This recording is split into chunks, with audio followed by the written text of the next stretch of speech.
Hey bike farmers, thanks for clicking in. So if you watched my last video with the large Trek comfort bike, that customer came and bought that bike and traded this one in to help pay for it. And he said he got it here, which I want to believe, but it doesn't have a Gibbs sticker on it. So that makes me not necessarily remember the bike, if that makes sense. And I think I would remember it because it has this really cool Tange MTB 700C fork on it, which is a replacement fork. This is not the original fork for this bike. And I don't remember doing that. And I think I would, maybe. I'm either getting old and my memory's fading, or my customers are lying to me. Both of which are very plausible. There's a lot of signs that it's like, I've worked on this bike before, but I'm not really sure. Regardless, it's in really good shape. First thing I notice is, watch this. Look up here. So the bike moves and the seat doesn't. There's a shim in here. It's the wrong size seat post. I think we need to replace this spoke protector because it's yellowing and cracked and exploding in real time. Should we keep doing it?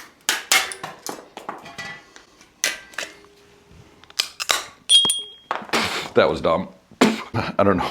I don't know why I did that. This bike has an Alevio crank, Alevio rear derailleur. It's got the nicer SRAM grip shifts on it. These have great haptics. I love how these feel and sound. So it's got a great 3x8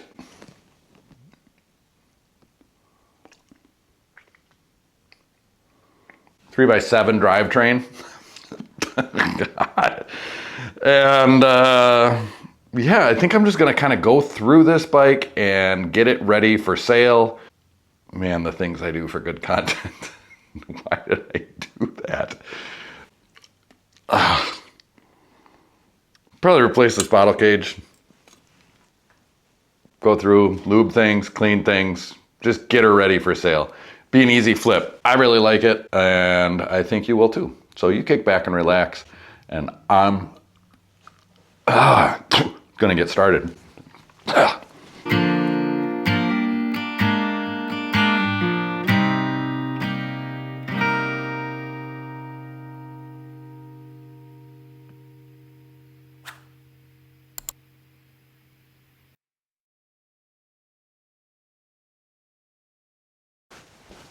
Since I've already demonstrated how dumb I can be, let's see what happens if I open that up. It's kind of a dumb way of doing it. However, we want to get this seat. This is a nice used Trek seat. Looks good on this bike. That's the wrong size. What? Come on. Beautiful day out there. I haven't been riding my bike lately. And my buddy Tim came by yesterday. He was just out in Colorado and visited, I know a guy, Bicycles, who's got a YouTube channel. And they did a little thing. They just put out a video, so you can go check that out. But anyway, Tim and I are gonna go for a bike ride, which I haven't done in forever, but we've got a bike ride at 8. It's currently 6:55. So we gotta hurry, gotta get through this one. Probably gonna have to go to the dentist later. That was really dumb. I used to open beer bottles with my mouth, with my teeth, until I chipped my molar. I could still feel it back there. But it's a pretty cool party trick.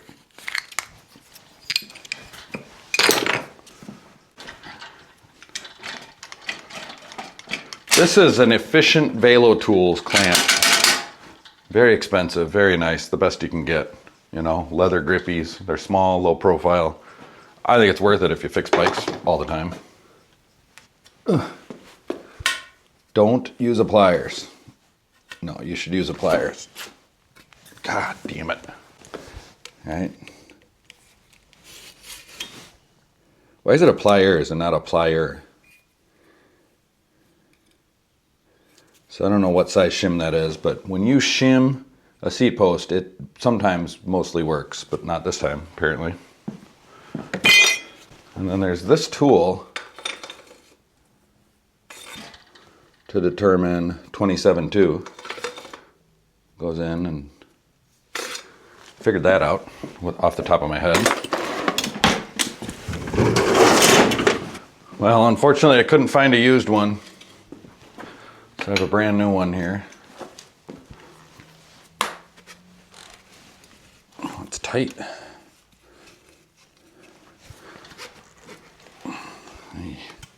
Sometimes the simplest things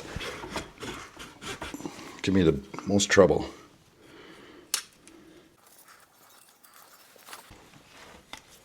Okay.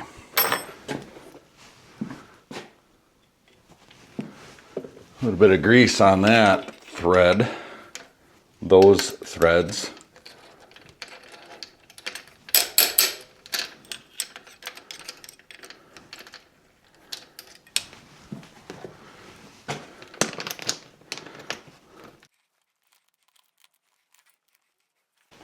What do you think?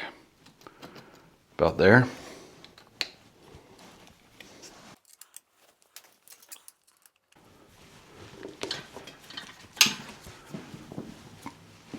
All right, little and little. Open up the brakes, pop the wheel off.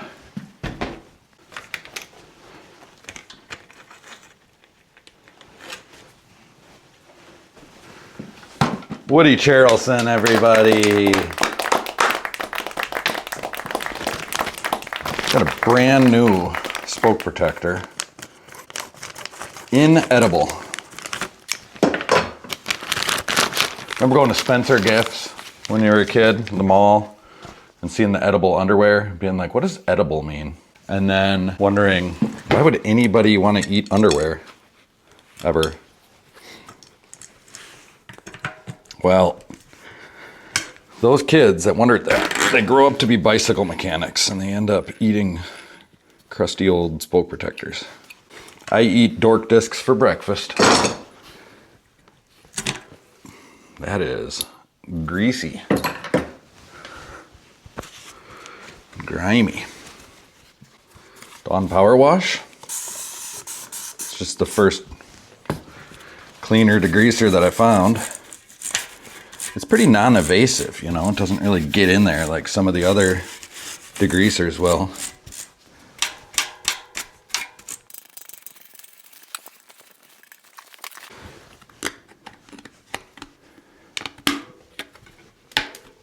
There we go.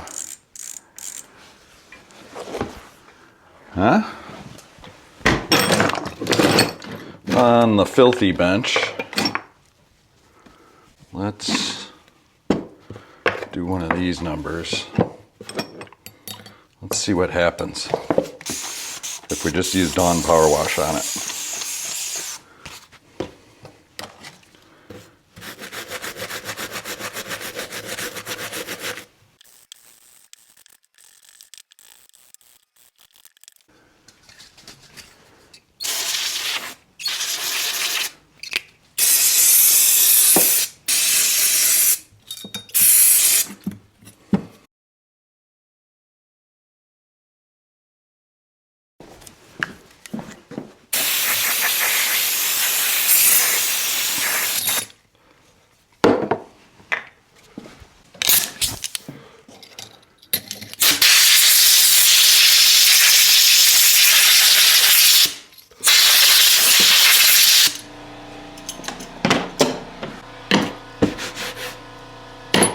Well, that took a lot longer than I wanted it to. Pretty annoying, you know, I'm in a hurry-ish. I want to go for a bike ride because I play too much golf. So what the heck is going on here? Why are these spacers doubled up?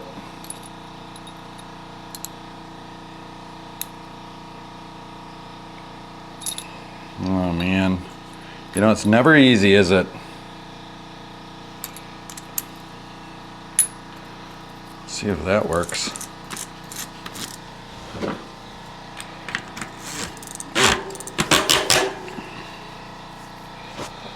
gonna eyeball it. Yeah, that's wrong.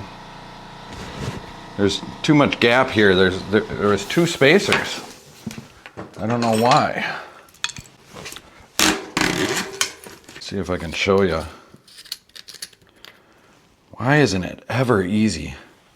But yeah, so there's a spacer here and a spacer there. You only need one, but it makes me wonder what has occurred to cause such a discrepancy.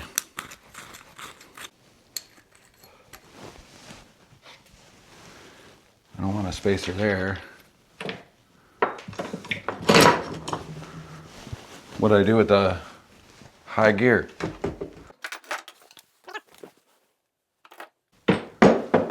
Seriously, kids, where did that go?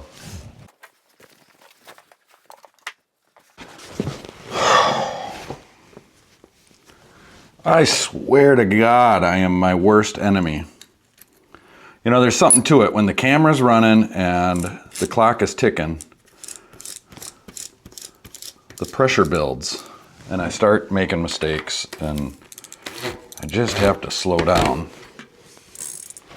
So I'm checking the spacing, I'm just eyeballing it, and that looks even and right and correct.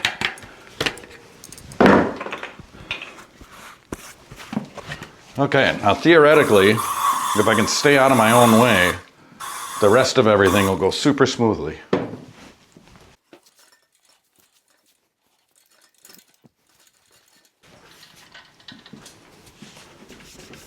All right, here we go. So like I said, I haven't been riding my bike lately because I've been playing a lot of golf.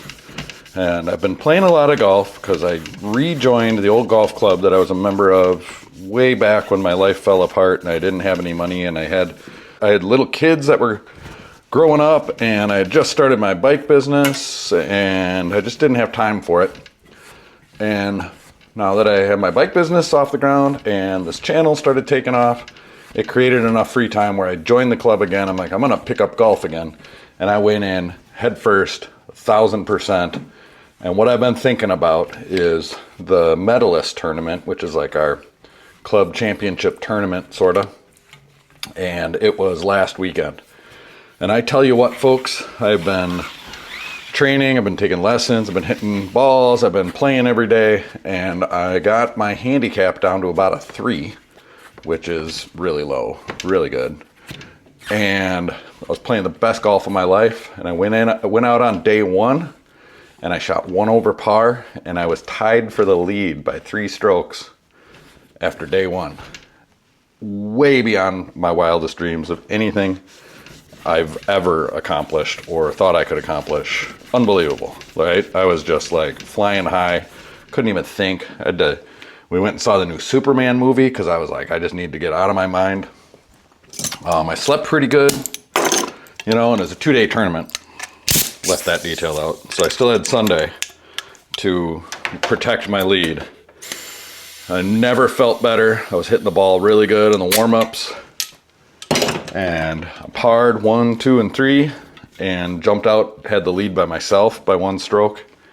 And then hole 4, which is our #1 handicap. It's the toughest hole. It's a par 4 dog leg with a really tough green.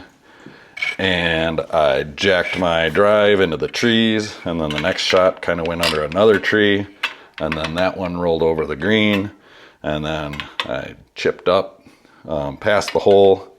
No, I was short of the hole, and then I missed the putt up to it, and then I missed the comebacker, and then I made another one, I think. Anyway, it ended up being a 7. I took a triple bogey on 4, and which basically gave the other guy that was tied for 1 a 1-stroke lead at that point, or 2-stroke lead, but I was tied with the rest of the pack, so I was still in second. I 3-whacked it on 5 for a bogey. I was like, oh man, here it comes, right? And then it was all in my head, and I'm like, okay, I'm gonna play a 7-wood off the tee on 6, play it safe, just get one in play, you know, reclaim my position, and I dubbed that one, and then it was in the trees, and I hit a tree on my escape shot, and then I was lying 3 in the fairway, and left my chip really short, and then 2-putted for double on 6. And then it was just kind of like I was no longer having fun, And I avoided double bogeys for the rest of the round, but I think I had like half bogeys, half pars on the way out. I didn't find a single birdie. Just couldn't make up for my mistakes. Just nothing was happening, and I ended up tied for 11th. My goal was to be top 10. My scoring goal, I was one stroke off my scoring goal, which was 150 for the 2 days, and one position off. So it was still a successful weekend, and I made a name for myself. Everybody at the club was rooting for me. The guys were extraordinarily conciliatory and congratulatory and patting me on the back. And I've never experienced anything like that in my life. It was absolutely fantastic, but also, oh man, just profound disappointment. On Sunday and Monday, I was really depressed, and I'm just like, okay, back to bikes. And I'm like, I got to start riding bikes again or something. Got to quit golf, which I'm not going to do. But anyway, I just kind of, when I get into something, whether it be my bike business or YouTube or golf or randoneering or whatever, I just kind of, I'm pretty obsessive and compulsive and really dive in head first. And that's ever since I got sober. No surprise there, right? But, you know, I mean, like, I successfully created a bike business, a lifestyle business that I love, and I'm the luckiest guy on earth for it. And I, you know, remarried a wonderful woman with a wonderful family, and you know, that was fantastic. And when I decided that YouTube might be something worth giving a shot, you know, I don't think anybody took me seriously when I was talking about it. I also don't think anybody was taking me seriously about the golf. And you know, it's just like, what I've learned over the last 10 years of my life is, you know, my dad used to always say, you can do anything you want as long as you want to do it bad enough, which isn't 100% true. But I tell you what, if you don't take that first step and then like commit, you know, put in the work, put in the time, and really work hard, give it your best. Don't worry about the outcomes, just do it. A lot of times the outcomes are going to be pretty darn good. So get off your ass and whatever it is, do it. Because even though, you know, I really blew, I don't think it's a once in a lifetime shot, but you know, I blew a really good opportunity this last weekend. I mean, it was profoundly disappointing, but I learned so much about the difference between tournament golf, competitive golf, and what I've been doing, you know, like practice rounds essentially. And you know, I mean, it's like, do I really enjoy it? Do I not? Do I like it? Do I want to pursue this? You know, I'm thinking about all that stuff now, and it just applies to everything in life, you know? I'm just not afraid of losing anymore. You know, there came a time in my life where I had to give up alcohol, which was like a big deal, especially here in Wisconsin. I mean, so much of our culture is surrounded around that, you know, just socially and whatever. And that was like my whole world. But, you know, I did it. It was a lot of work. I had to do a lot of soul searching and thinking and learning, and, you know, it was a setback and rebuilding and all of that. But what you get on the other side when you make huge changes or take leaps, I mean, it's just invaluable. Like, you wouldn't get it unless you do that. Like, maintaining the status quo is, I mean, it's good. If you're nice and secure and happy and whatever, don't rock the boat, right? But I don't think most of us are. And you gotta, you know, the downside, the failure, the risk reward, even if it doesn't work out, you're gonna be okay and probably better off for it in the long run. So this video took an interesting turn, you know, going from eating crusty old dork discs to major life philosophy because I had an intense weekend on the golf course. You never know with these videos. You know, I go into them with a plan. I go into them with an intention, and then just kind of let it happen. Go with the flow. Slow and low, that is the tempo. Another good golf lesson is loosen your grip. You know, if you got a tight grip on life, it's rarely going to work out in your favor. Life just isn't like that. You got to let go. I mean, in sobriety, they say, let go and let God. There's a lot to be said for just, you know, get out of your own way.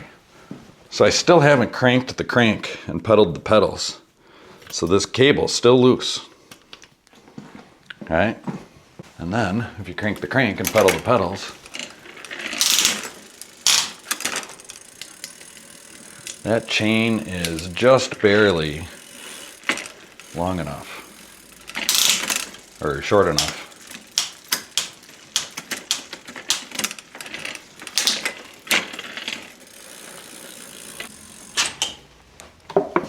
You know, we did this on a previous video, where I do that, and then I take the soft brush, it's like a dusty brush, do one of those numbers, melts away chain grease.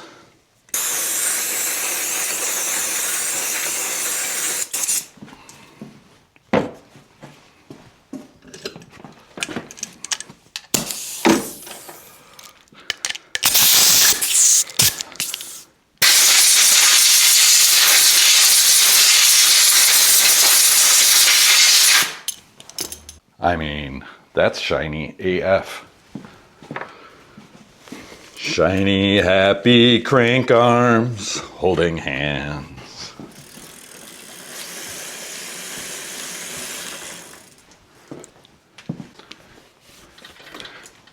Do you remember a world where shiny, happy people could be a pop hit for an alternative indie rock band from Athens, Georgia?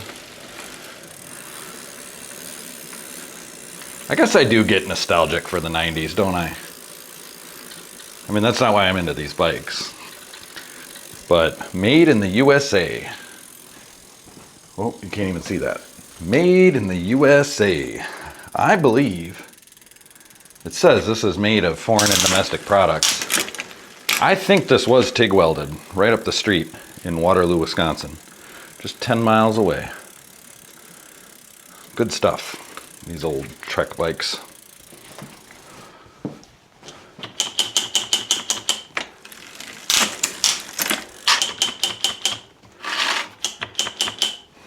There's some scraping sounds. Sometimes you get some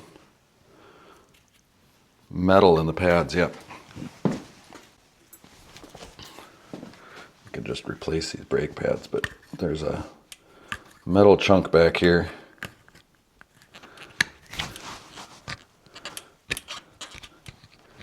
In the pad. Oh, it is the pad. Okay, we're gonna replace these pads. Well, I think I just lost some footage, but the brakes were scraping, and then I was gonna go pick the little piece of aluminum that had gotten jammed up in this brake pad. I was gonna pick that out. Then I realized that it was the pad itself. Right there. It done wore out. Almost missed that. So I try to be thorough with these bikes. I try to have everything just exactly perfect. But Po Buddy's nerfect, and sometimes I miss stuff. And I justify it because it's like, you know what? You're buying a used bike. And if it's something like you just bought the bike and you heard some scraping on the brakes and then you need brake pads, like, I'm definitely not gonna charge you to put some brake pads and correct that wrong, you know? I'll stand by it.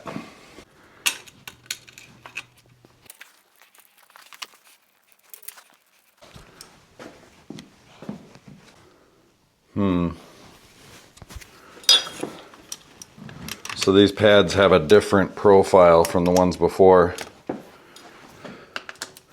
Why does it always take longer when I'm in a hurry? Alright, so we gotta change our spacers around. Skinny on the inside.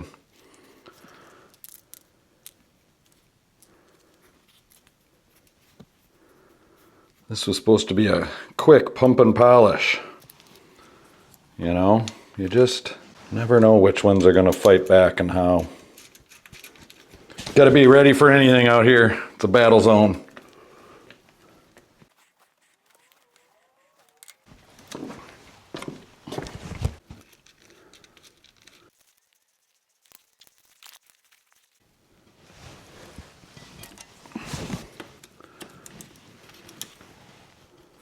All right. A little bit loose with the new pads. Just tighten the cable a smidge. Oh, I hope you can still see it, but just gonna change my tension a smidge here.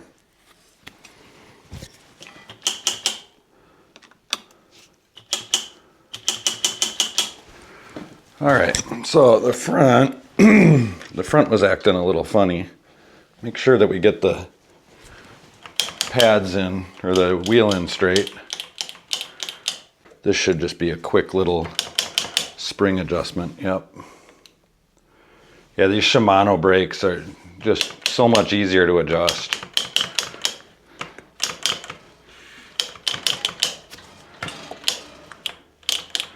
This bike got a little bit of use, I think. Not a ton, but you know, I really don't expect, most of the people that buy the bikes from me, I don't expect them to ride them a whole lot, you know? And a lot of people have a problem with that. And I'm like, I'm fine with it, you know? I'm only in it for the money. And I really don't think we need to grow a sport or encourage people to ride bikes or anything. It's like, let people just do whatever they want. If they want to buy a bike to have a bike, they can just buy a bike to have a bike. They don't have to use it any certain way. Who am I to tell you what to do and how to do it? I mean, except don't be an asshole. Unless you work at a bike shop. Then please, by all means, join us. Stupid front reflector, stupid front reflectors. Giving false sense of security. Moving quickly. Plenty of time left on the clock for a granola bar and put on some tight pants, weird clothes. I'm not replacing this. Oh wait, I should though. Oh no, it's not totally broken. It's just a little bent. But it's gotta be tightened down. Hey. These button head screws don't give you a lot of purchase with the wrench. Tight. You know, the next thing I need to get into is regular exercise.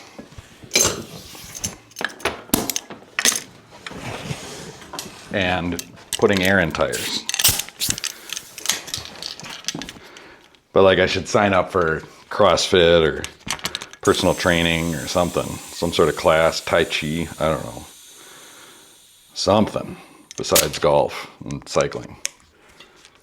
I always thought that like yoga or maybe Tai Chi and cycling would just be the ultimate. Like once you like kind of get into shape and where you want to be, just do those things for maintenance and you'd probably just have a really nice healthy body for the rest of your life. But I just haven't ever gotten sticky with those activities. Regardless, there we go. Rigid seat post now. Adjustable stem, which is nice to have. This is a nice, comfortable, upright-ish, but sporty little bike. I tell you what, Trek 730, made in the USA. I believe it's TIG weld. I mean, these are really nice TIG welds, like really professionally built, maybe by robots. I don't know. And the Tange, I mean, this is a cool bike. I think I could put $349 on this bike and sell it pretty quickly to the right sized person. It's gotta be a smaller person. It's a small medium-ish. But rock solid, bomb-proof, Alivio, just nice, solid steel Trek, made in the USA. I'm gonna say it one more time. Made in the USA. Right down the street, 10 miles that way. Thank you so much for watching to the end, and congratulations for making it this far. Yeah, I assume if you watched till the end, you liked it, so click that like button. Subscribe to the channel if you haven't already. If you really like it and really like me and want to help me out, send me a super thanks. Click the heart with a $ in the middle of it, and you can zoom me over some money, and I can go fill my belly full of tacos. I might do that. Well, actually today is slider day. The American Legion slider hamburger stand is open, so I'll probably have a slider or 3. But anyway, you send me super thanks, you can buy me some sliders. I think they're $3 no, they're $4 now with cheeseburger. Cheeseburger's $4. What do we have? Thanks, Biden. For yourself, nope. If you really want to like dig in and commit fully 100% to this channel, to my mission, become a member. Monthly sustaining membership by joining the channel right here in YouTube. You don't have to go to Patreon or nothing. Gets you a star by your name in the comments. You can ask me questions. If I see that, chances are very likely that I'll answer. I don't get to them all. It's become a little much. So, but it bumps you up in the priority. Otherwise, I just skip right over. That's the main advantage. And, you know, like I dropped a video this morning that you'd get to see, but everybody else doesn't see it till tomorrow morning. So that happens too. But for yourself, #1 thing you can do to improve your life is click that notification bell so you and your bikes can stay tuned.